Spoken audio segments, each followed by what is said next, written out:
여기에서는 더운 여름의 이 더위를 다 잊고 잘 지내는 것 같습니다. 잘 주무셨죠? 네. 잠자는 것은 하나님의 놀라운 우리 선물이고 사랑하시는 자에게 잠을 주신다고 하셨고, 또 요즘은 불면증으로 고생하시는 분들이 참 많은데 사실 불면증도 현대의학으로 잘 치료가 안 됩니다. 근데 잠을 푹 잔다는 것, 그리고 우리가 잠을 자면서 또 꿈도 꾸죠. 저는 그런 얘기를 합니다. 최초의 영화 감독이 누구냐? 하나님이십니다. 우리의 의식과 무의식이 합해서 영상을 만들어내는데, 칼라로 꿈을 꾸십니까? 흑백으로 꿈을 꾸십니까? 흑백입니까? 칼라로 꿈을 꾸시는 분 있나요? 참 이것은 놀라운 일입니다. 또 그 꿈을 통해서 하나님은 그분의 뜻을 계시하시고 또 그분의 뜻을 이룰 수 있도록 하신다는 겁니다. 조금 전에 우리 주일학교 저학년 아이들의 찬송을 또 율동을 보면서 어린아이 같지 아니하면 하나님 나라에 들어갈 수 없다고 했던 주님 말씀이 생각납니다. 어린아이는 헬라어로 파이디온인데 그 동사형은 파이듀오입니다. 그래서 가르치다, 훈계하다, 징계하다. 결국 어린아이는 가르침을 받을 수 있는, 또 훈계를 받을 수 있는 자를 뜻한다고 그 헬라에서 얘기하고 있습니다. 그리고 자문에도 훈계를 듣기 싫어하는 자는 짐승과 같다라고 했는데, 우리는 늘 사실 죽을 때까지 배워야 됩니다. 배우지 않으면은 우리는 자기 고집 속에 사로잡혀서 변화가 되지 않습니다.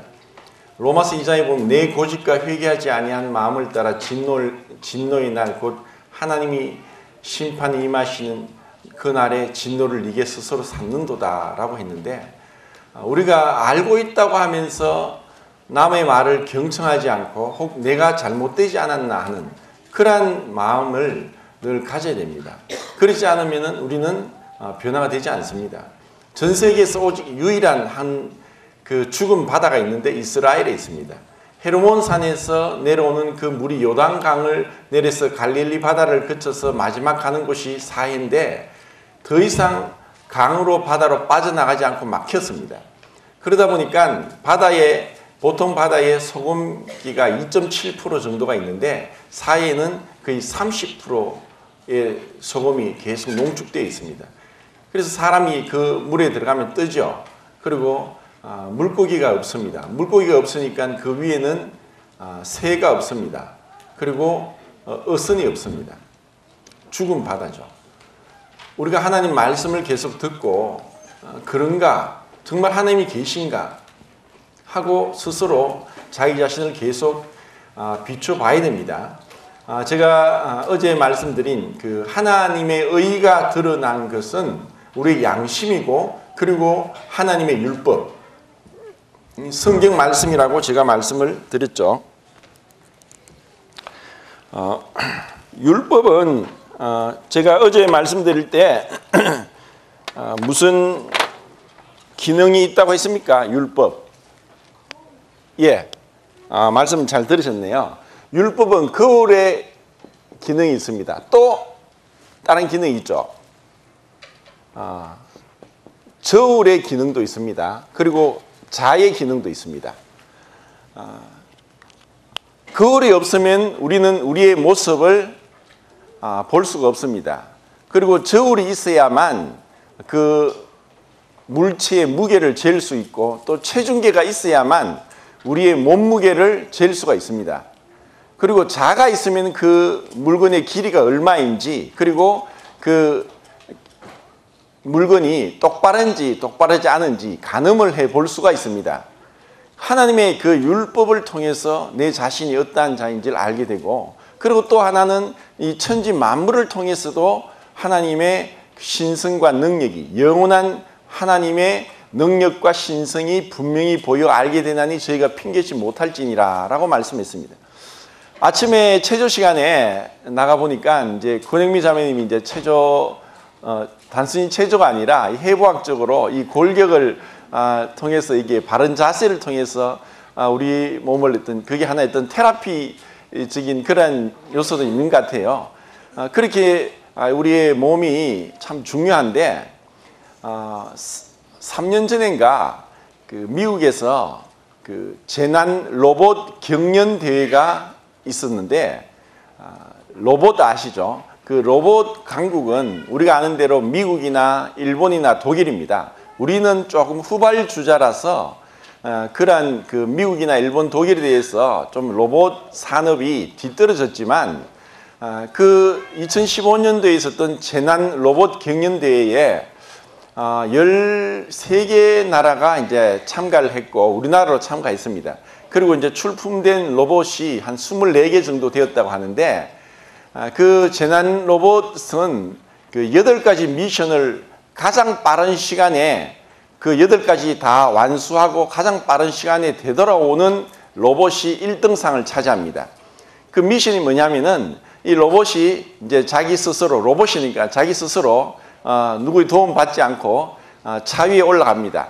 그리고 시동을 켜서 운전을 합니다. 그리고 지정된 건물로 그 차를 몰고 갔고 그리고 그 차에서 뛰어내립니다. 그리고 그 건물 안에 뛰어 들어가서 드릴을 잡고 벽에 구멍을 냅니다.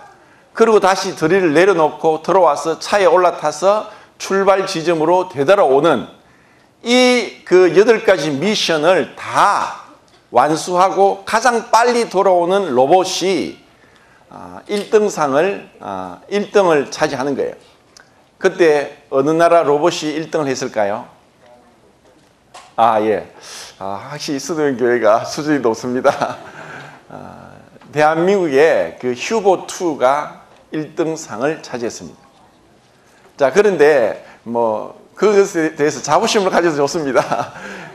그런데 그 8가지 미션 중에서 제일 어려웠던 그리고 그 참가 로봇이 그 하나 때문에 탈락했던 그 미션이 무엇이었을까?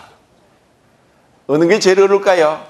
차에 올라가는 것, 시동을 켜고 차를 운전해서 목적지까지 가는 것, 그리고 차에서 뛰어내려서 건물 안에 들어가고 거기서 드릴을 잡고 구멍을 뚫고 또 다시 차에 돌아와서 출발 지점으로 다시 돌아오는 그 미션 중에서 어느 것이 로봇이 그러니까 로봇을 만드는 과학자들에게 제일 어려웠던 정말 그것을 통과를 못해서 시간이 늦어지거나 아니면 탈락되는 그런 로봇이 많았는데 제일 어려웠던 게 뭐냐? 차에서 뛰어내리는 것이 가장 어려웠습니다. 자, 그거는 뭐냐면은 그 로봇은 다 쇳덩어리죠. 그리고 그들이 다른 건 다 하는데 차에서 뛰어내릴 때 균형을 못 잡고 넘어집니다.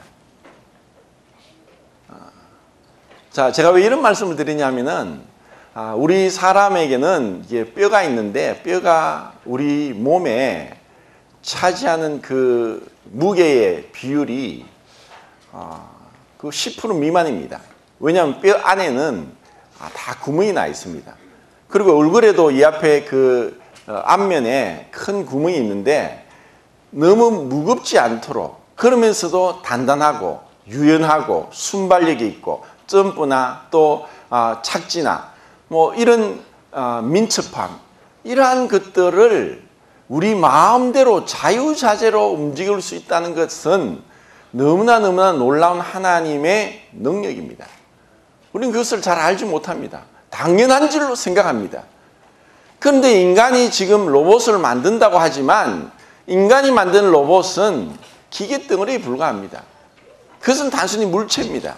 그런데 우리에게는 이 몸이 있는 것이 아니라 우리의 혼도 있습니다. 그리고 영도 있습니다. 그리고 우리는 하나님의 형상을 따라 지음을 받았기 때문에 뭔가 계속 만들어내는 창조의 능력이 있습니다.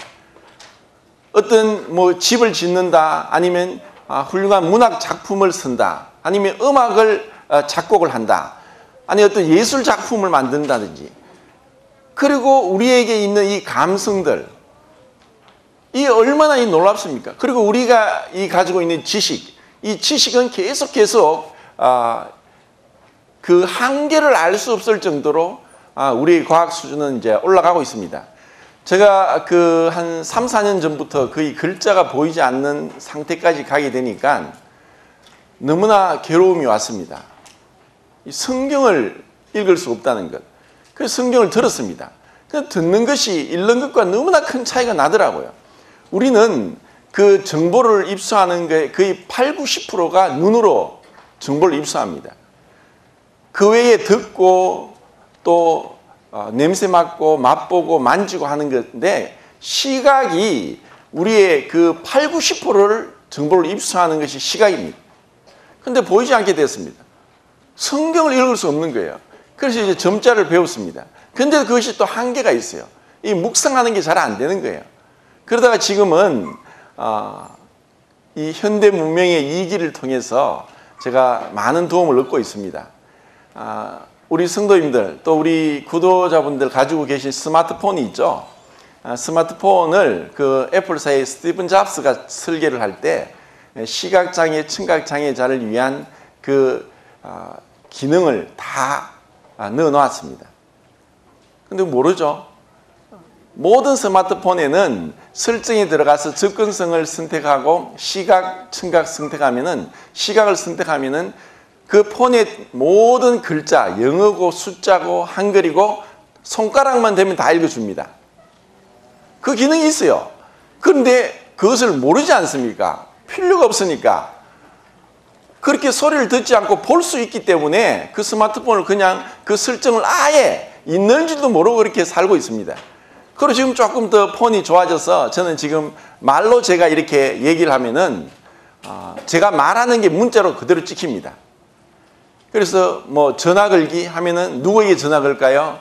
이름만 대면은 입력된 대로 전화가 되고 문자 보내기 하면은 말씀하세요 하면 제가 말로 하면 제 말하는 게 문자로 찍힙니다. 그리고 보내기 하면은 그냥 문자가 날아갑니다. 이렇게 편안하게 그 도움을 얻고 있고 또 책들은 이 스캔을 하면은 그 스캔한 것이 1, 2초 만에 그 그림 파일인 img 파일과 텍스트 파일과 스캔 파일로 동시에 저장이 됩니다. 그러면 그 음성 인식 프로그램인 센서리더를 통해서 그 스캔한 책의 글자가 소리로 들립니다. 그리고 제 스마트폰에는 거의 수십 건의 책이 스캔된 것이 들어 있습니다. 언제든지 제가 계속 그것을 반복해서 듣습니다. 이렇게 우리의 그 문명이 계속 발달이 되고 있는데 그런데 정작 우리 인간성은 도덕성은 과학이 발달되는 것과 반비례하는 것 같습니다. 지금 세상은 끔찍할 정도로 제가 요즘은 또 역사에 관심이 있어서 이 역사를 쭉 보고 또 공산주의 그 철학과 또 그 공산주의 국가에 대해서도 많은 이제 관심을 갖고 제가 살펴보고 있는데 오늘날은 이 공산주의 사상이 원래는 그 경제관념입니다. 칼 마르크스가 프롤레타리아 부르주아라는 그 계급을 나누고 그 프롤레타리아가 이 부르주아의 그 계급 투쟁을 하고 있는 그래서 어떤 평등한 사회를 이루고자 하는 경제 개념인데 그것을 지금 사회 문화적으로 적용시켜서 우리 가운데 이미 들어와 있습니다. 그것을 political correctness라고 하는데 이러한 것이 전 세계적으로 들어와서 우리도 모르는 중에 이와 같은 끔찍한 무신론과 유물론 사상을 통해서 사람들의 뇌를, 정신세계를 지배하고 있습니다. 점점 성경에 기록된 대로 마지막 시대가 오고 있습니다. 그런데 우리는 그것을 알지 못합니다. 얼마나 가까이 왔는가, 언제 주님이 금방이라도 오실 수 있는 그런 상황 가운데 있다는 것입니다. 지난달에 서울시청 앞에서 동성애 축제가 있었습니다. 그때 동성애자들이 몇 명 모인 줄 아십니까? 5만 명 모였습니다. 그리스도인들이 이것을 저지하기 위해서 모인 그리스도인들이 7천 명입니다. 그 2주 전에는 대구에서도 동성로에서 동성애 축제가 있었는데 한 15,000명이 왔습니다. 지금 우리가 모르는 가운데 우리 주위에 이와 같은 사단의 끔찍한 그 무서운 하나님을 대적하는 계획이 점점 나타나고 있습니다.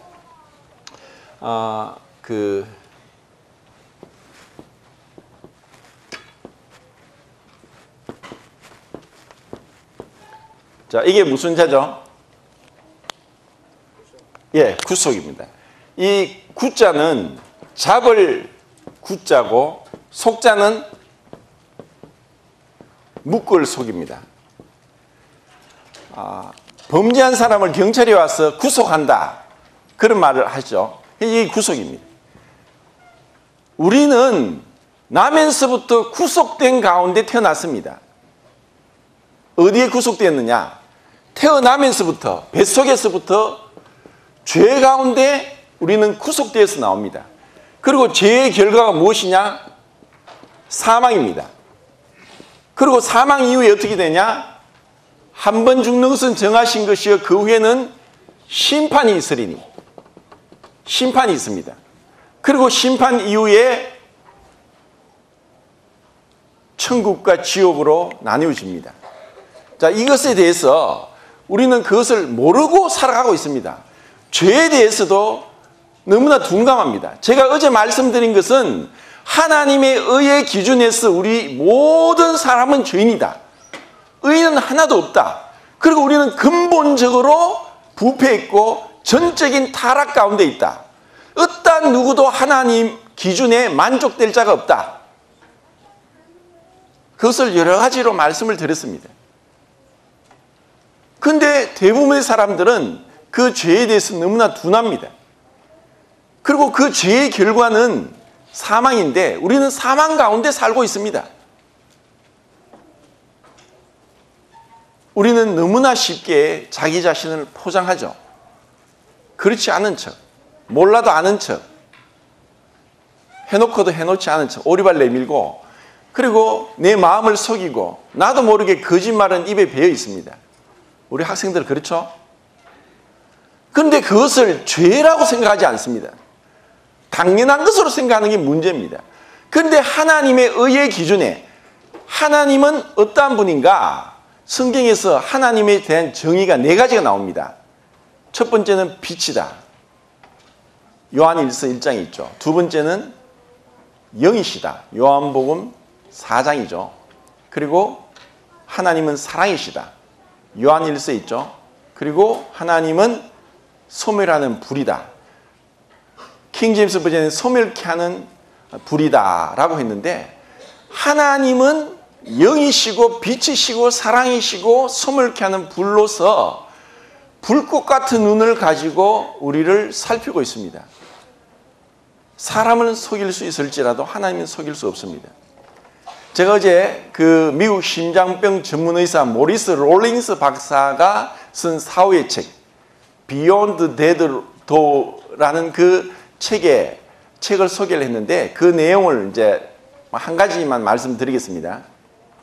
이 모리스 롤링스가 병원에 있는데 40대 우체부 직원인 백인 남자가 실려 들어왔습니다.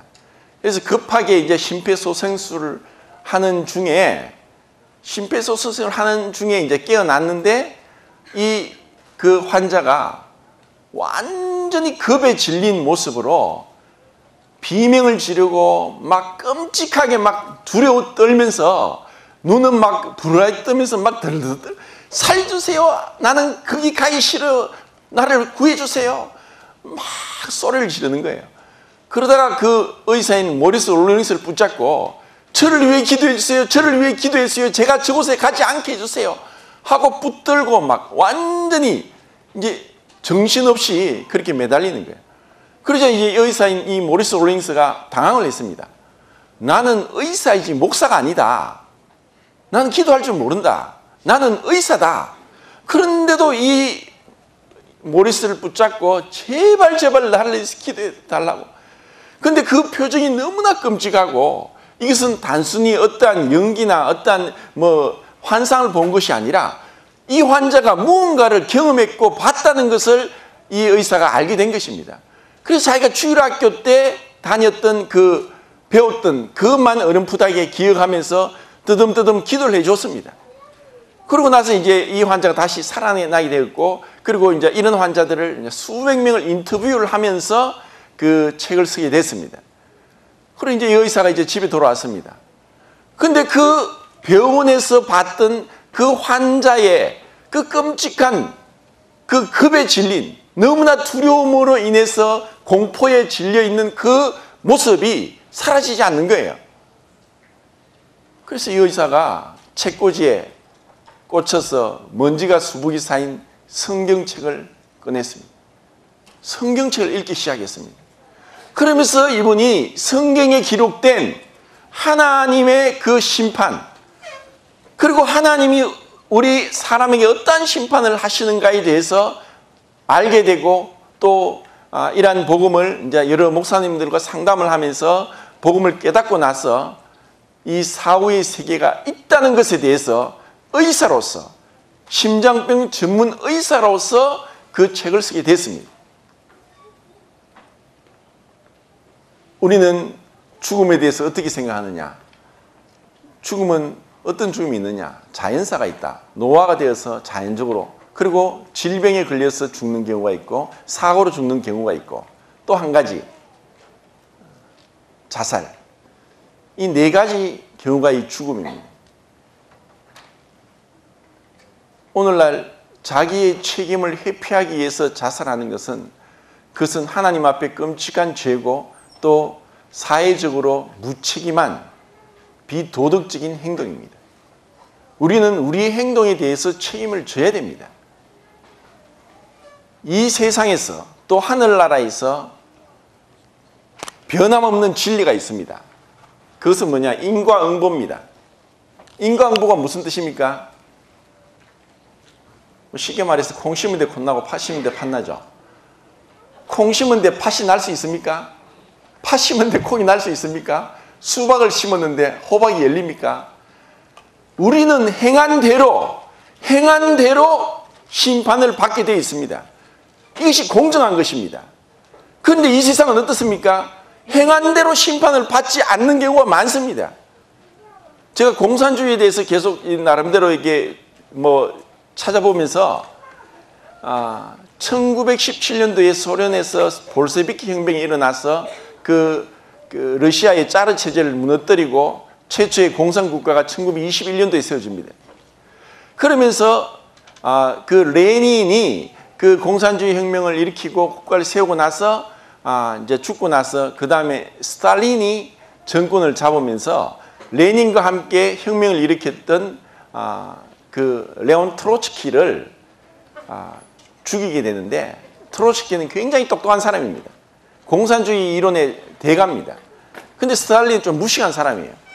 내가 비록 공산주의자로서 저 스탈린보다는 똑똑하지만은 정권을 스탈린이 잡았기 때문에 잘못해서 죽겠다 싶어 도망을 갔는데 남미까지 갔어요. 근데 남미까지 쫓아가서 죽였습니다.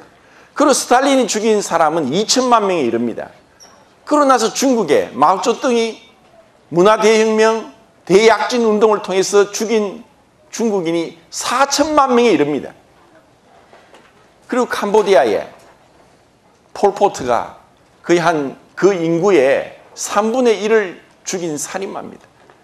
그리고 북한의 김일성, 김정일, 김정은 어떻습니까? 그들은 살인마입니다.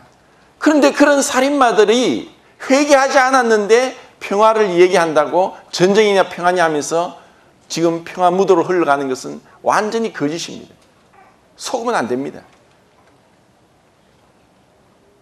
그런데 그들은 심판을 받지 않고 이 세상을 떠났습니다. 만약에 죽음 이후에 심판이 없다면은 하나님이 계시지 않습니다. 하나님은 거룩하시기 때문에 죄에 대한 심판을 반드시 하셔야 됩니다. 그리고 그 심판은 완전한 심판입니다. 제가 어제 그 부산에서 잡힌 그 다방 여쭤본 그 범인을 말씀을 드렸죠. 이렇게 미궁 속에 빠진 그 사건들이 너무나 많습니다. 그러면 그 당한 당사자들은, 피의자 그 당사자들은 얼마나 괴롭겠습니까? 하나님은 모든 것을 알고 계시기 때문에 완전한 재판을 합니다. 우리 인간은 그럴 수 없습니다. 심정은 가는데 물증이 없으면 그 사람을 구속할 수 없습니다. 우리는 그렇게 하나님 앞에서 죄인이란 것을 깨닫고 하나님 앞에 정직하게 있는 그대로 나와야만 하나님의 은혜를 받을 수 있습니다. 어제 말씀을 듣고 우리 학생들, 내가 하나님 앞에 죄인이구나, 내가 하나님 앞에서 이 죄를 깨끗하게 씻음을 받아야 되겠구나 하고 스스로 생각하고 짧게라도 하나님 앞에, 하나님 저는 죄인입니다, 저의 죄를 용서해 주십시오 하고 기도했습니까? 그냥 부모님이 교회에 나오시니까 그냥 따라온다. 그런데 우리가 이미 학생이 되면 초등학교 이제 4, 5, 6학년만 되면은 자의식이 생기고 자기 행동에 대해서 책임을 져야 될 나이가 됩니다. 그러면 우리는 구원을 받을 수 있습니다. 그리고 내가 속으로만 기도해도 하나님은 들으십니다. 마음으로 생각하는 것까지 하나님은 알고 계십니다.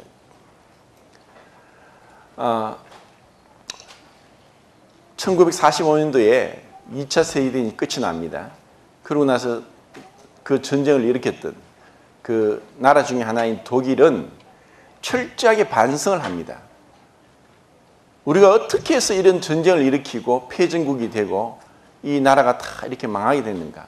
그러면서 그 나치에 가담했던 그러한 그 자들을 색출을 해서 재판을 해서 계속 그들에 대한 그 심판을 행하는 뉘른베르크 재판이 벌어집니다.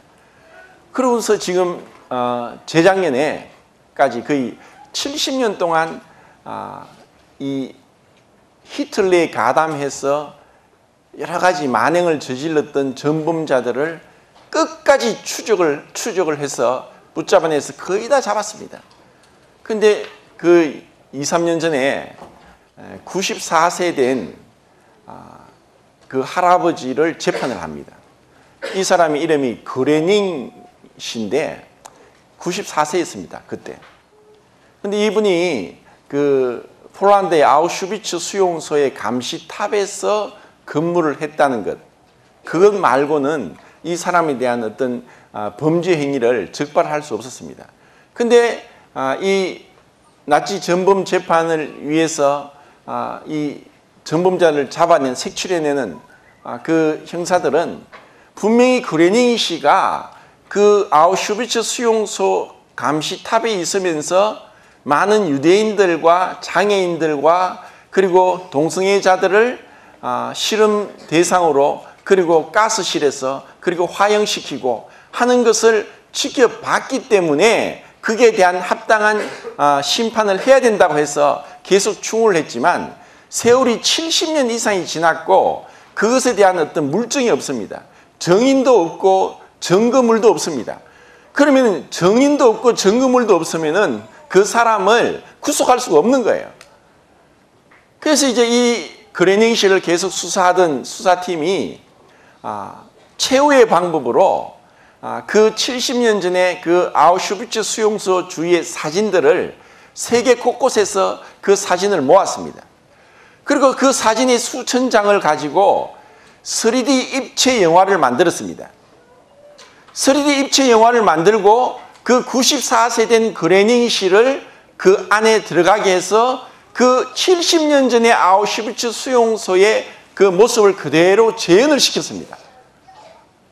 그러자 그 94세 된 그레닝 씨가 나는 모른다, 나는 모른다, 나는 못 봤다, 계속 시치미를 떼던 그 사람이 그 3D 입체로 그 70년 전에 아우슈비츠 수용소 광경을 눈앞에 펼쳐지니까 그냥 입에서 자동적으로 내가 저기 있었는데 그때 저기에 누가 사람들이 끌려가고 있었고 그들이 가스실로 가고 죽고 있었고 막 이런 얘기 그냥 술술술 풀어내는 거예요. 그래서 수사팀이 그 그레닝 씨를 구형을 내리는데 4년 구형을 내렸습니다. 왜냐하면은 이제 나이가 너무 많고, 그리고 4년을 내리더라도 이제 98세가 되면 나오지만 더 그렇게 나이 든 사람을 오래 가두기는 그렇고, 그리고 이때까지 그동안 수 없는 양심의 가책을 받지 않았겠나 이렇게 생각하면서 그렇게 4년 구형을 내렸습니다. 자, 우리 사람들도 옳고 그름을 알고 있습니다. 그것은 하나님이 우리에게 주신 것입니다. 우리는 하나님을 너무나 우습게 생각합니다. 뭐 용서해 주겠지. 하나님 그냥 지나가지. 뭐 나만 그런가? 뭐 나만 지옥 가냐? 다른 사람 다 가면 같이 가면 되는 거지. 뭐 누가 알겠냐? 뭐 이것이 뭐 그렇게 큰 죄가 될까? 이런 헛된 생각들, 그리고 스스로 자기를 합리화시키고 자기 방어 기제를 치고, 그리고 늘 이 무화과나무 잎사귀로 두꺼운 데를 가리듯이 자기를 포장하고, 끊임없이 자기를 포장하고 위선과 거짓 속에서 우리는 살고 있기 때문에 하나님이 얼마나 거룩하시고 불꽃 같은 눈으로 우리를 살피시고 우리의 죄 하나라도 남김없이 다 갚기 전에는 결단코 거기서 나오지 못할 것이라고 하는 그 말씀에 대해서 우리는 두려워하지 않습니다. 누가 주의 진노의 두려움을 알면 누가 주의 거룩한 그 분노를 알 것인가? 우리가 그 하나님을 알면 알수록 하나님의 심판은 합당합니다. 이것이 요한계시록에 계속 나옵니다. 그리고 그것은 그 보복한 피에 대한 그 원수를 갚는 신원의 날, 하나님이 그렇게 하실 것이다. 요한복음 5장 찾아보겠습니다. 요한복음 5장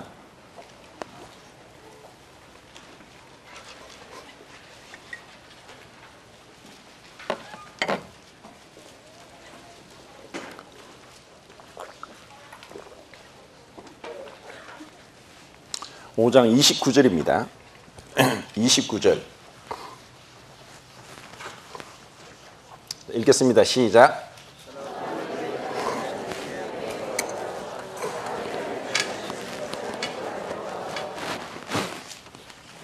자, 이 말씀을 잘못 오해하면은 완전히 이제 율법주의에 빠질 수 있습니다. 선한 일을 행한 자는 생명의 부활로, 악한 일을 행한 자는 심판의 부활로 나올 것이다.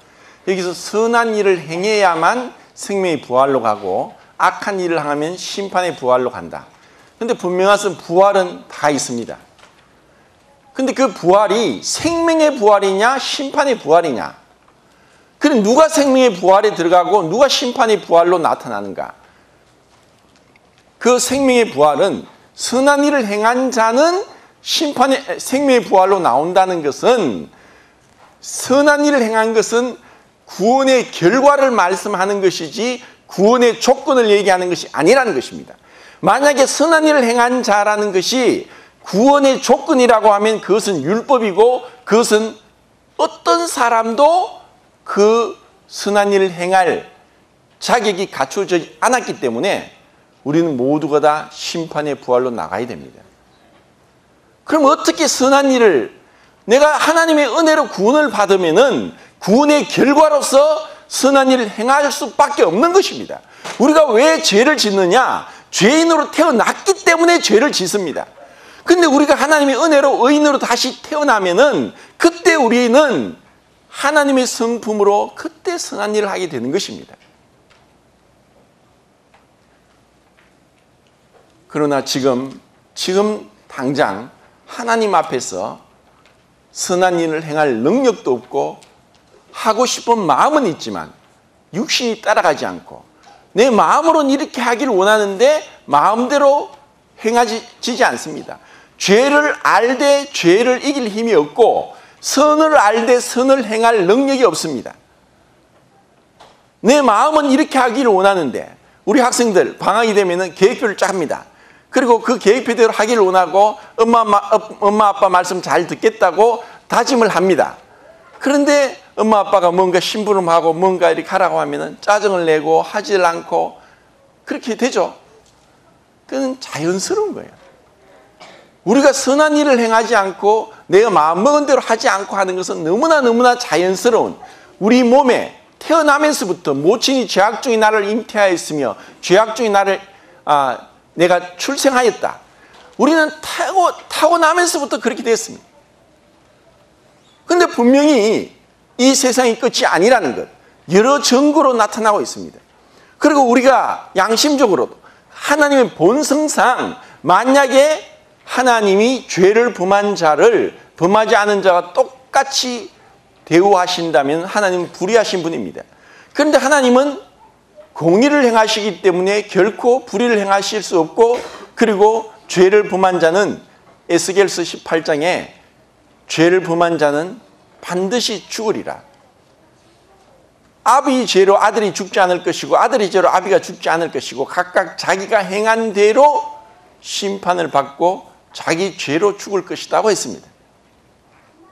그리고 그것은 우리 각자가 내 한 사람 한 사람이 모든 이 세상의 한 사람 한 사람, 여기 앉아있는 구도의 길을 가는 아직까지 구원받지 못한 자들은 반드시 하나님을 만나게 되어 있는데, 지금 그 하나님을 만나지 못하면은 죽어서 만납니다. 그럼 그 차이가 무엇이냐? 지금 하나님을 만나면은 구원의 주로 만나지만, 지금 하나님을 만나지 못하면은 심판 주로 만나게 됩니다.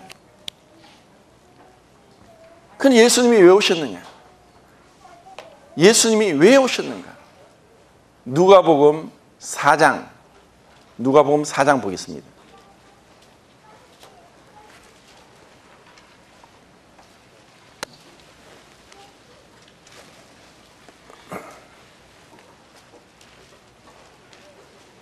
(4장 18절인 것 같은데)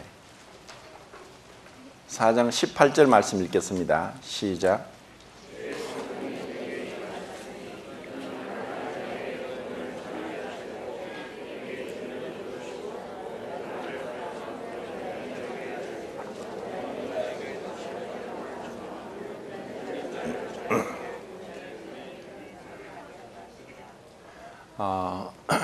예수님이 회당에 들어가셔서 구약성경 이사야서 말씀을 피셨고, 그 이사야 말씀 61장을 읽으십니다. 근데 읽으실 때 그 말씀을 조금 다르게 읽었습니다. 아니, 어떻게 하나님 말씀을 다르게 읽을 수 있습니까? 무엇이 다릅니까? 어떻게 다르게 읽었습니까? 예, 신은의 날, 심판의 날을 읽지 않으셨습니다. 예수님이 오신 것은, 처음에 오신 것은 우리를 구원하기 위한 구원의 주로 오셨습니다. 그런데 두 번째 오실 때는 심판하기 위해 오실 것입니다. 그리고 이 세상을 심판하실 수 있는 분은 창조주입니다. 그분이 만드셨기 때문에 심판하실 수 있습니다. 그리고 그분이 창조주이기 때문에 구원하실 수 있습니다. 이것은 어떤 사람도 할 수 없는 것입니다. 누가 어떤 사람에게 이 자리에 앉혀놓아 보십시오. 자기는 미달이고 행할 능력이 없고, 그리고 이것에 대해서 알 수도 없습니다. 하나님만이. 그런데 예수님이 이 땅에 오신 것은 먼저 우리를 심판하기 전에 그분이 우리를 구원하시기 위해서 이 죄로부터 마음이 가난한 자에게 복음을 전하게 하시고 포로된 자에게 자유를, 아까 제가 구속이라는 단어를 썼죠. 우리는 죄의 종입니다. 그 죄는 자, 다시 씁니다. 우리 행동, 마음의 생각, 그리고 내 말, 이 모든 것을 다 기록하고 있고, 그 기록한 대로 심판하시는 그 하나님이 계시다는 것입니다.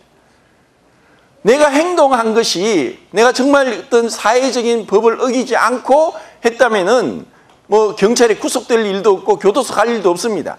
우리 법을 지키고 있으면은 아무도 법을 지켰는데 가지 않습니다.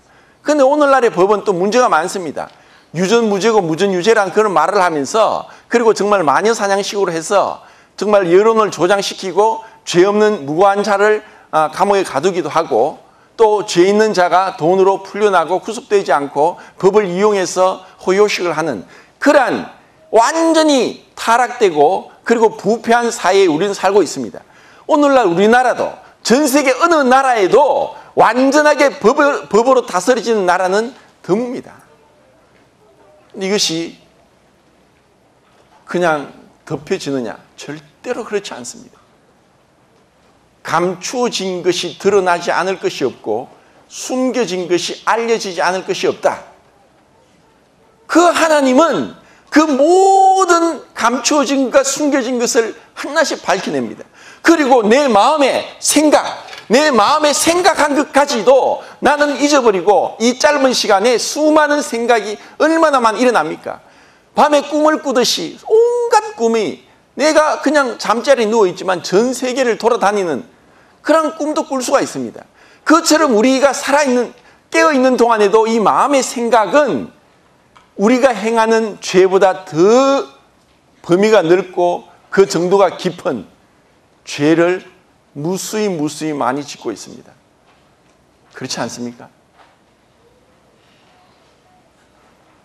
원망, 불평, 시기, 질투, 욕심, 또 음욕, 이것들은 마음에서 계속 솟아납니다. 근데 이것을 우리는 포장할 뿐입니다. 아무리 좋은 옷을 입고 향수를 뿌리고 그렇게 할지라도 우리가 마음에 가득한 것을 말로 하는데 이 마음에 있는 이 말로서도 우리는 얼마나 많은 실수를 합니까? 비판하지 말라. 너희 비판하는 비판으로 너희가 비판을 받을 것이요 너희 헤아리는 헤아림은 너희가 헤아림을 받을 것이니, 우리는 그 말을 쉽게 하지만 이 말이 어떤 사람에게는 화살이 되고 총이 되고 창이 되어서 그 말 한마디에 그 사람이 상처를 입고 엄청난 충격과 스트레스로 죽을 수도 있는 것입니다. 그런데 우리는 이 말은 혀는 불의 세계다. 그리고 끊임없이 불타오르는 그 혀로서 우리는 사람을 세워주고 칭찬하고 허물을 덮어주고 하기보다는 남을 깎아내리고 잘된 것보다 못된 것을 더 얘기하고, 그리고 그냥 내가 참고 인내해야 될 것보다 못 참아서 그냥 화를 내면서 또 성질을 내고 분노하면서 상대방에게 얼마나 많은 상처를 줍니까? 우리가 이 말에 대한 어떤 절제로 성령이 우리를 다스리지 않으면은 우리는 구원받아도 이 말로서 많은 죄를 짓게 되는 것입니다. 이러한 것들이 그냥 지나가느냐? 아닙니다. 기록되었습니다. 기록되었고 기록된 대로 심판을 하신다는 것입니다. 이렇게 하나님이 우리를 심판하시고 결국 사망 가운데 우리 중에 누구도 이 사망을 피할 자가 없습니다. 그 사망은 우리 가까이 있습니다. 그리고 아무도 1시간 뒤에, 내일, 1년, 10년 뒤의 일을 장담할 수 없습니다. 불확실한 미래 가운데 살고 있습니다. 태어날 때 먼저 태어났다고 먼저 죽는 것이 아니라 늦게 태어나도 먼저 죽을 수도 있고, 아무 병이 없는데 건강한데도 심장마비로, 뇌출혈로, 뇌경색으로 또 다른 원인으로 죽을 수 있는 게 우리 인생입니다. 그리고 그 죽음 앞에 누구도 저항할 수 없습니다. 아닙니다. 제가 조금 더 할 일이 있습니다. 이건 하고 가야 됩니다. 얼마나 많은 것들에 사람들이 얽매여 있습니까? 돈, 술, 명예, 권력, 또 어떤 자신의 야망, 이런 많은 것들을 얽매여서 그것을 보고 쫓아갑니다. 정말 내가 언젠간 죽을 것이다. 그리고 내가 행한 대로 심판을 받을 것이고 내가 행한 것에 대한 책임을 져야 된다. 그리고 나를 만드신 그 창조주 하나님 앞에 나는 서서 내가 행한 대로 나에게 주어진 이 육체의 건강, 물질, 나의 은사, 이 모든 것은 하나님이 주셨습니다. 하나님 나에게 건강을 주셨고 하나님이 나에게 시간을 주셨습니다. 그리고 이 물질을 주셨고 은사를 주셨습니다. 이것이 내 것이냐? 아닌 것입니다. 하나님이 도로 찾아가시면은 우리가 이것을 붙잡을 수 없는 것입니다.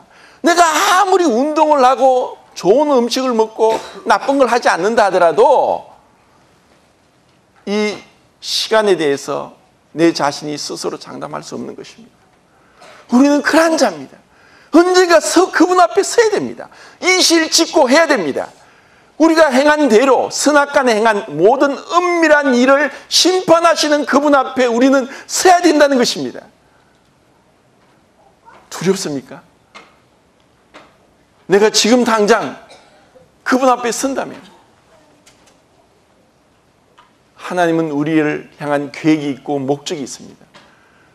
그래서 그분이 우리를 만드셨고 남들 어떤 누구와 다른 나만의 홍채, 나만의 지문, 나만의 목소리, 나만의 은사, 나만의 성격, 이것을 하나님은 각자 우리를 부모님 밑에 태어났지만 부모와 같은 점도 있고 다른 점도 있게 우리를 특별하게 창조하셨습니다. 그렇기 때문에 하나님이 주신 이 창조로 우리가 부여받은 이것에 대해서 언젠가 하나님 앞에 하나님이 저에게 주셨는데 제가 이것을 가지고 이렇게 했습니다 하고 회개하고 계산할 때가 온다는 것입니다.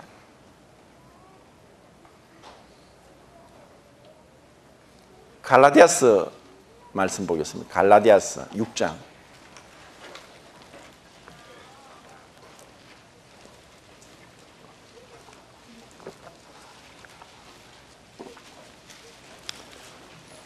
6장 8절입니다.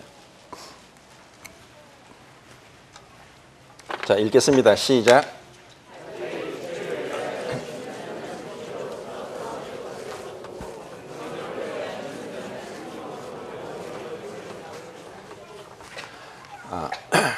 육체를 위하여 심는 자는 무엇을 거둡니까? 썩어질 것을 거두죠. 성령을 위하여 심는 자는 영생을 거둔다. 그럼 내가 무엇을 위해 심느냐? 성령이 없는 사람은 절대로 성령으로 심을 수가 없습니다. 성령이 없는 자는 구원받지 못한 자고 거듭나지 못한 자입니다. 내가 그냥 거듭났다, 구원받았다, 구원의 지식을 알고 있는 것이 구원이 아닙니다. 제가 어제 말씀드렸죠. A도 그런 객관적인 지식으로는 하나님을 알 수 없습니다. 마태복음 7장에 예수님이 말씀하셨습니다. 그날에 많은 사람이 나더러 이르되 주여 주여 우리가 주의 이름으로 선지자 노릇 행하며 주의 이름으로 귀신을 쫓아내며 주의 이름으로 많은 권능을 행하지 아니하였나이까 하리니 그때에 내가 저에게 밝히 말하되 불법을 행하는 자들아 내게서 떠나가라. 내가 너희를 도무지 알지 못하노도다. 내가 그분을 알듯이 그분이 나를 아는, 정말 그분이 나를 아느냐. 그래서 그것은 바로 성령이 아니고서는 결코 되지 않습니다. 그리고 그 성령이 임하시는 것은 내가 이사야서 그 57장 15절과 66장 1절 2절 읽은 것처럼 마음이 통회하고 가난한 자, 그리고 정말 하나님 앞에 간절함으로 나오는 자에게 그 지존무상하신 하나님이 임하시겠다는 것입니다. 그런데 우리는 우리의 마음이 생각이 높아져서 내가 하나님과 같이 되겠다는 선악을 알게 남은 그 결과로 인해서 내가 내 생각이, 내 고집이, 내 판단이 하나님 말씀보다 더 높다고 생각합니다. 얼마나 이것은 불경건하고 하나님의 신성모독인지 모릅니다. 하나님이 너는 죄인이다. 너는 심판받는다. 내가 너에게 행한 모든 것으로 인해서 네가 받은 것에 대해서 회개하고 계산할 때가 올 것이다. 그런데도 무감각하다면, 두려워하지 않는다면 내가 어떻게 구원을 받겠습니까? 저를 용서해 주세요. 저는 하나님 앞에 서서 완전히 죄투성이고 그리고 허물뿐이고 그리고 남들이 아무도 모르는, 엄마 아빠도 모르고 내 친구도 모르고 내 동생도 형도 누나도 언니도 모르는 그와 같은 내 마음 속에 온갖 악한 생각들, 그리고 정말 이 불의하고 그리고 불순한 이러한 생각들, 말들, 그러한 행동들을 제가 수없이 했습니다. 하나님, 저를 깨끗하게 씻겨주세요. 저를 용서해 주세요 하는 그런 마음으로 나오지 않는다면 우리는 썩어질 것을 거두고 그것에 대해서는 끔찍한 지옥이라는 심판이 있습니다. 자, 지옥에 대해서 제가 한 말씀 드릴게요. 지옥은 첫 번째, 죽을 수 없다.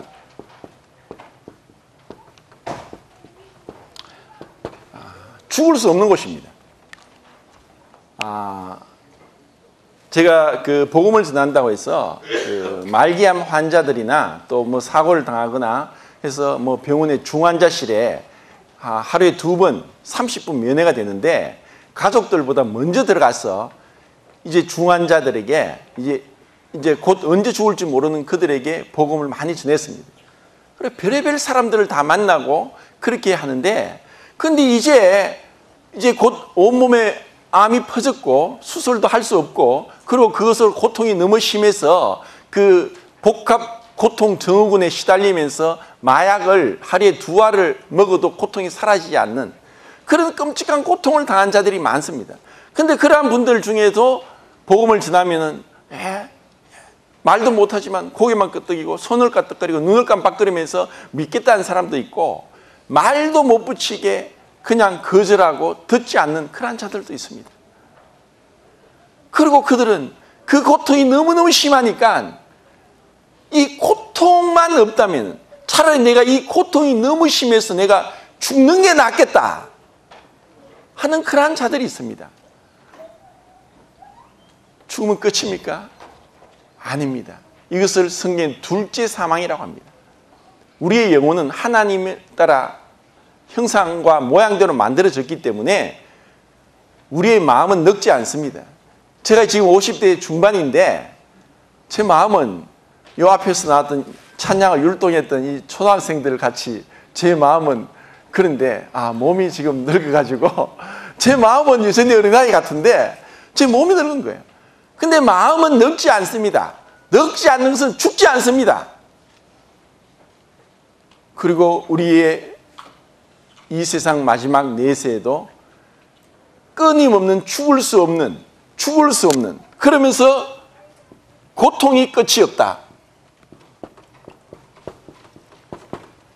고통이 끝이 없이 죽을 수 없는 거예요. 보통 이렇게 고통이 너무 심하면 죽고 싶다는데 고통은 불목 가운데서 계속 슬피 울며 이를 가는데 고통은 계속되는데 죽을 수 없는 거예요.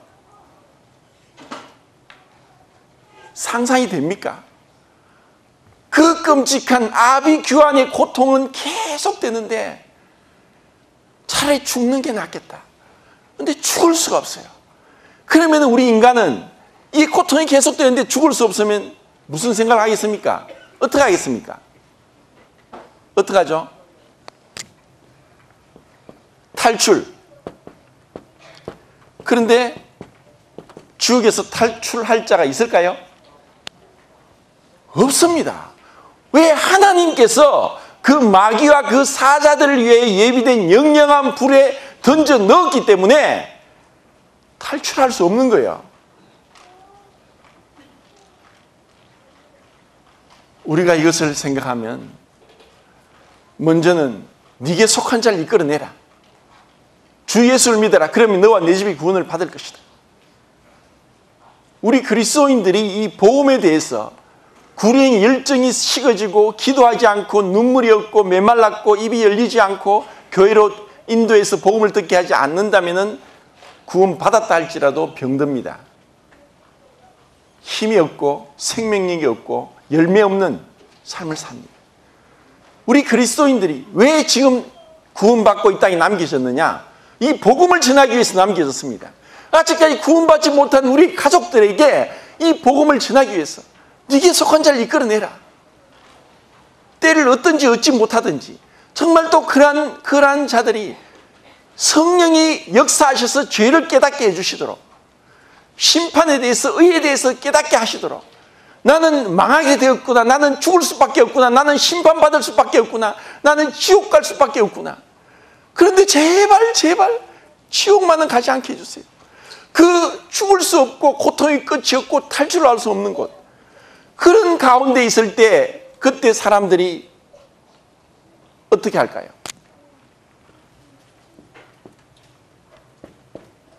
회개할 수 없다. 그곳에서는 더 이상 회개할 수 없습니다. 더 이상 용서받을 수 없습니다. 그 용서받지 못할 곳이 있다는 것입니다. 그것은 하나님의 거룩한 진노의 표현입니다. 하나님이 너무나 거룩하기 때문에 하나님은 우리에게 충분한 시간을 주셨습니다. 우리가 믿을 수 있는 시간, 생각할 수 있는 시간, 우리가 머뭇거리면서 이렇게 믿지 못하고 그러는 가운데 하나님은 기다리시고 은혜의 문을 닫지 않고 전도자를 보내서, 그리고 먼저 믿은 성도들을 통해서, 가족을 통해서 믿어야 된다, 회개해야 된다, 하나님 앞에 굴복되어야 된다.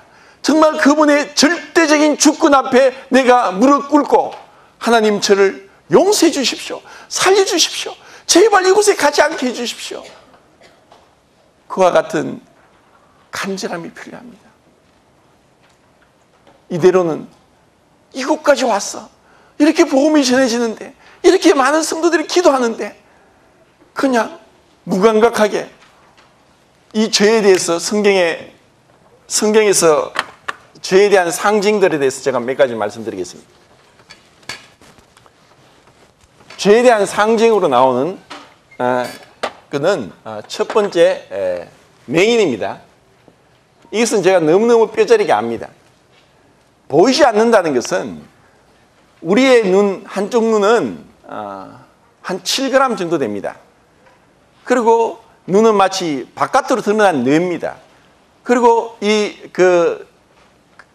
동구가 있고 홍채가 있고 수정체가 있고 뒤에는 망막이 있고, 망막에 시신경이 있는데, 시신경은 원추세포와 간상세포로 이루어져 있습니다. 간상세포는 1억 300만 개가 있고 원추세포는 700만 개가 있습니다. 간상세포는 막대기 모양으로서 흑백을 구분합니다. 그리고 원추세포는 원뿔 모양으로 색깔을 구분합니다. 그런데 이 망막의 시신경이 죽으면 볼 수 없습니다. 못 보는 거예요. 맹인에게 태양이 어떻다, 빨간색이 어떻다, 이 꽃이 얼마나 아름다운지 봐라, 이것은 전혀 소용없는 말입니다. 그것처럼 구원받지 않은 자들에게 하나님의 사랑에 대해서, 은혜에 대해서 아무리 얘기해도 그들에게는 깨닫지 못하는 거예요. 내 마음이 이렇게 무미건조하고 냉랭하고 눈물이 없는 것은 우리가 죄에 구속되어 있고 포로가 되어 있고 사단의 종노릇하고 있기 때문입니다. 그리고 또 하나, 중풍병입니다. 중풍병 오늘 고칠 수 있을까요? 중풍은 원래 뇌졸 중풍을 줄여서 쓴 말이고, 뇌가 졸지에 중, 가운데 중자를 쓰는데, 가운데 중자가 다른 뜻으로 맞다, 부딪히다는 뜻이 가운데 중자가 있습니다. 뇌가 갑자기 바람을 맞았다, 이게 중풍입니다. 근데 이 뇌졸 중풍, 이 중풍에는 이 바람, 가운데 중자가 맞는다, 부딪힌다는 중자인데, 뇌경색이 있고 출혈이 있습니다. 뇌경색은 뇌가 막히는 거죠. 제가 어제 말씀드렸죠. 우리 온몸의 동맥, 정맥, 모세혈관까지 그것을 하나로 연결하면 길이가 얼마라고요? 12만 킬로미터 정도 됩니다. 지구를 3바퀴 돌립니다. 믿어집니까? 그 혈관이 얼마나 가늘겠습니까? 온 몸에 70조 개의 세포에 다 이게 퍼져 있습니다. 근데 그 중에 어느 뇌에서 그것이 막혔다, 아니면 터졌다, 그러면은 지금 현대의학으로는 고칠 수 없습니다. 옛날에 그 어린아이 오줌이 이런 뇌경색 환자에 도움이 된다고 했는데 그것은 뭐냐? 어린아이 오줌에 유로키나제라는 물질이 있습니다. 굉장히 많습니다. 그래서 뇌경색 환자들에게 그 몇 시간 안에 가서 유로키나제를 투여를 하면은 막힌 곳이 뚫립니다. 근데 터지고 했을 때는 현대약으로는 할 수가 없습니다. 뇌동맥류처럼 꽈리 모양으로 풍선처럼 부풀어 오르면은 지금 수술하는 것은 두개골을 절개하고 그 꽈리 부분이 터지지 않도록 클립으로 찝어서 피가 가지 않도록 하는 것입니다. 우리 몸의 모든 세포는 6개월 안에 다 새로운 세포로 다 바뀝니다. 제일 늦게 바뀌는 세포가 뼈세포입니다. 6개월 걸립니다. 우리 피부 세포는 한 달 안에 새로운 세포로 바뀝니다. 우리 몸에서 떨어지는 피부의 각질 세포들을 우리가 자는 잠자리에 그 각질 세포를 먹고 자라는 미생물이 있습니다. 그게 뭐죠? 찐득입니다. 찐득이를 몇백 배 확대를 하면은 완전히 외계인, 에어리언입니다. 그러한 것이 우리 잠자리에 있습니다. 그 빨아도 죽지 않아요. 물에 들어가도 죽지 않습니다. 두드려 패야지 됩니다. 그리고 햇빛에 말리고 그렇게 해야 되는데 그렇게 우리 몸에 6개월 안에 다 새로 바뀌는데 죽을 때까지 바뀌지 않는 세포가 있는데 그것이 바로 혈관세포입니다. 근데 이 혈관이 제대로 관리가 되지 않을 때 결국 혈액순환 장애로 병이 일어납니다. 그래서 피는 참 중요합니다. 피는 생명이다. 육체의 생명은 피에 있다. 그러니까 이 피가 순환되지 않을 때 그때 이 중풍으로 마음은 뻔한데 몸이 움직이지 않는 거죠. 죄인들은 선에 대해서 알고 있습니다. 그런데도 그할 능력이 없습니다. 내가 이거 술을 먹지 않아야지 하는데 또 술에 마치 중독이 되어서 끌려가는 것 같고 그리고 또 하나는 뭐냐면 문둥병입니다. 문둥병. 문둥병은 한센시병이라고 하는데 고통을 느끼는 감각이 없습니다. 그래서 어떤 의사가 쓴 책에 보니까 이 문둥병 환자가 손에서 피가 줄줄 나는데 악수를 하려고 손을 내미는 거예요. 깜짝 놀랐죠. 자기 손에 못이 찔려서 피가 나고 있는데 자기는 모르고 악수하자고 손을 내미는 거예요. 왜냐? 고통을 느끼는 감각이 없으신 거예요. 이게 문둥병입니다. 제가 처음 구원받고 나서 대구의 에라곤이라는 곳에 이제 봉사하러 갔습니다. 그거는 이제 그 당시에 문둥병 환자들이 그곳에 집단으로 있는 곳이었습니다. 근데 그 앞에서 보니까 코가 이렇게 반은 날아가고 귀가 하나 없고 눈은 없고 손가락은 뭐 한 개인가 두 개 남아 있고 있는 사람이 앉아 있는 거예요. 고통이 없어요. 죄인들은 자신이 자기가 얼마나 끔찍한 죄 가운데 있는지도 모르고 있습니다.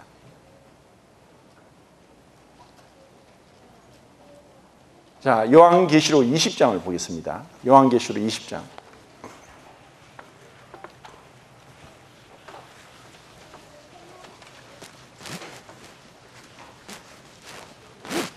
12절부터 15절까지 읽겠습니다.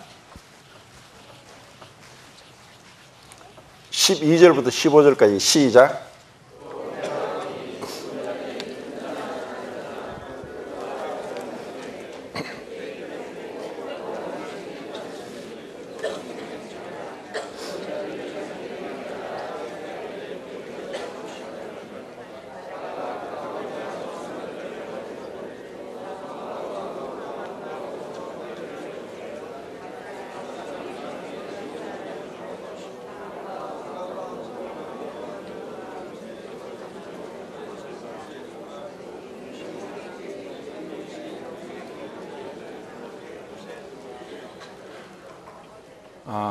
언젠가 이 날이 올 것입니다. 이것은 심판의 부활입니다.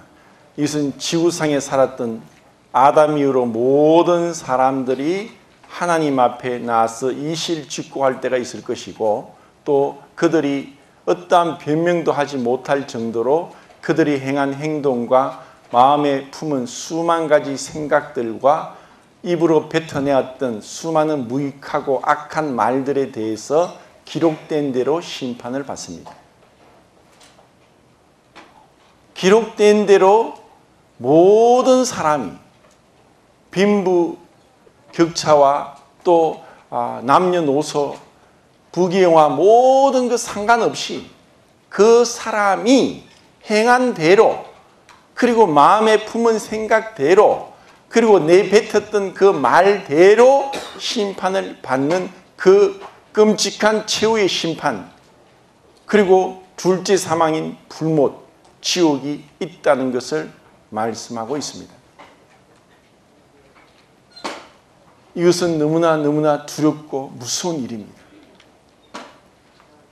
정말 내가 그곳에 가지 않기 위해서는 생명책의 이름이 기록되는 것밖에 없습니다. 자, 그 뒤에 21장 8절도 읽겠습니다. 21장 8절. 21장 8절. 시작.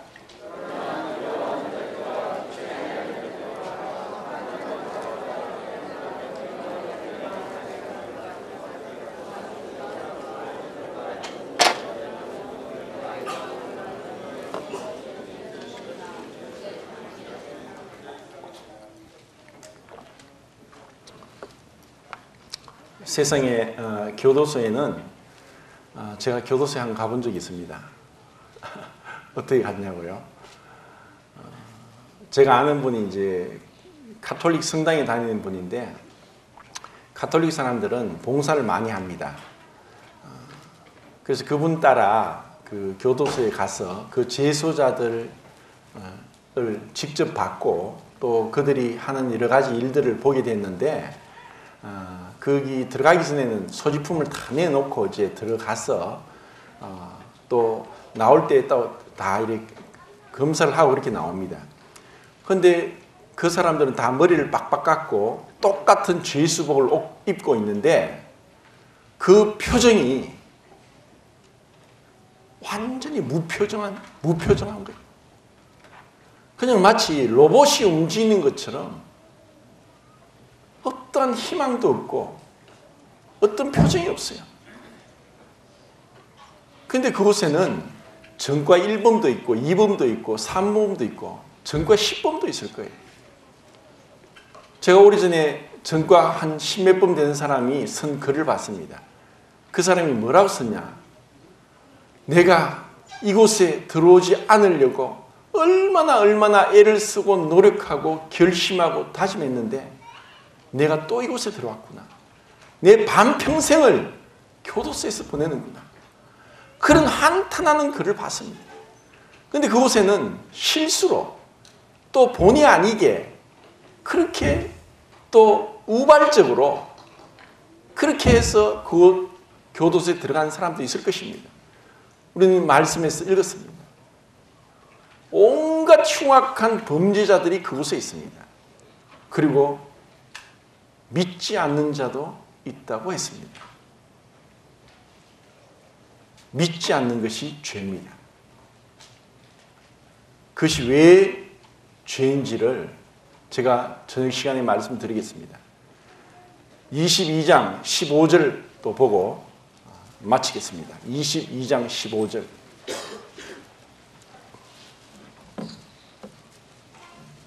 같이 읽겠습니다. 시작.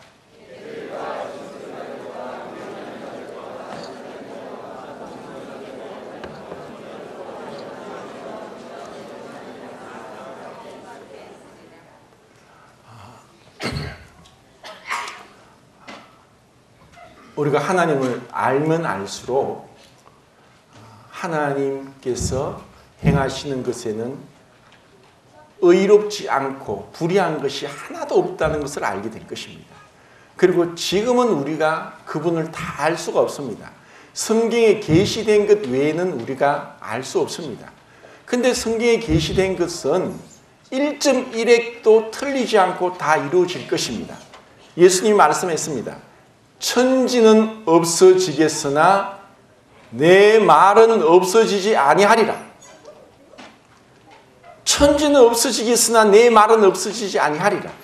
하나님은 인생이 아니시니 거짓말하지 않으시고 인자가 아니시니 후회가 없으시도다. 어찌 그 하신 말씀을 행치 않으시랴. 이스라엘의 지존자는 거짓이나 변개함이 없다. 하나님 말씀은 하나도 틀림없이 이루어집니다. 우리는 그것을 믿고 있고 확신합니다. 그리고 아직까지 구원받지 못한 자들은 하나님 말씀대로 다시는 나을 수 없는, 다시는 용서받을 수 없는, 죽을 수도 없는, 고통이 끝이 없는 지옥으로 간다는 것입니다. 제발 그냥 생각 없이, 그리고 너무나 쉽게 생각하면서 이것을 외면하지 마십시오. 지금 외면하고 생각하지 않고 뒤로 제껴놓고 미룬다면 언젠가 홀연히 갑자기 하나님이 내 영혼을 도로 찾아가실 때, 그때 이 말씀대로 우리는 심판을 피할 수 없을 것입니다. 우리는 아무도 내가 죽을 날을 알 수 없고 짐작할 수 없고 또 계획할 수 없습니다. 하나님이 우리의 영혼을 데려가실 때는 그 누구도 무슨 방법을 써서라도 거절할 수 없습니다. 우리가 이것을 생각하면서 진실로 하나님 앞에 은혜를 구하고 회개하기를 바랍니다. 마지막으로 했기 때문에 제가 더 찾지는 않겠지만 고린도 후서 7장 10절 말씀을 제가 말씀드리고 내려가겠습니다. 하나님의 뜻대로 하는 근심은 후회할 것이 없는 구원에 이르게 하는 회개를 이루는 것이요, 세상 근심은 사망을 이루는 것이다. 세상 살면서 근심, 걱정이 없을 수 있습니까? 우리 초등학생들 아까 율동하러 올라왔는데 애들한테 물어보십시오. 근심, 걱정 많습니다. 그렇죠? 숙제도 해야 되고 다른 애들하고 뭐 해서 경쟁에 이겨야 되고 또 내 나름대로 계획한 걸 해야 되고, 어린애 때부터 걱정 많고 나이가 들면 들수록 근심, 걱정은 많아지지 적어지지 않습니다. 절대로 그렇지 않습니다. 그런데 그것은 근심, 걱정은 결국 사망을 이루어가는, 사망의 종로로 하면서 사망으로 끌려가는 것입니다. 그런데 하나님의 뜻대로 하는 근심은 후회할 것이 없다. 그리고 그것은 구원에 이르게 하는 회개를 이룬다. 하나님 앞에 구원받기 위해서 메타노에오, 하나님 말씀대로 맞습니다. 정직하게 있는 대로 나오셔서 저를 씻겨주세요. 예레미야 말씀에 보면 흑인이 그 피부를, 표범이 그 반점을 희게 할 수 없음 같이 너희는 선을 행할 수 없다. 우리의 의는 더러운 누더기 옷과 같고 우리는 아무리 애를 써도 근본 태생이 죄인 태생이기 때문에 그것으로는 안 됩니다. 그렇기 때문에 하나님 앞에 전적으로 포기하고 나를 구원해 주세요. 그분에게 손을 내미는 거예요. 오직 유일하신 구원자, 완전하신 구원자, 그리고 우리의 모든 죄를 씻겨주실 그 사랑의 하나님을 이번 수양의 기간에 꼭 만나시고 그리고 성도로 되어주시기를 간절히 바랍니다.